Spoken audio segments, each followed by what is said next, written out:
Like આપવા માટે કે લાઈક વધારવા માટે, વ્યૂ વધારવા માટે સરસ મજાની રીલ્સ ચડાવી દીધી. હું એક બોલ્યો તો કે આજની આપણી કુટેવ ત્રીજી પેઢીએ સંસ્કાર ન બની જાય એનું ખાલી ધ્યાન રાખવાનું.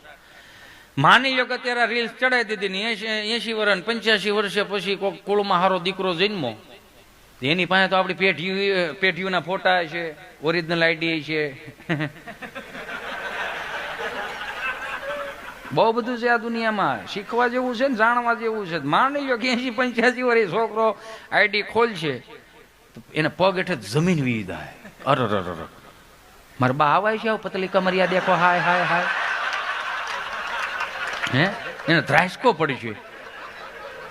હે રીલ્સો બનાવ્યું ને મારા બાપ તો સારા કીર્તનો ને રીલ્સો બનાવો. રીલ્સો બનાવી હોય તો ગીતાજીના 5 શ્લોક યાદ રાખીને એની રીલ્સો બનાવો. રીલ્સો બનાવી હોય તો રામાયણની 5 ચોપા યાદ રાખીને એની રીલ્સો બનાવો. જે ત્રીજી પેઢી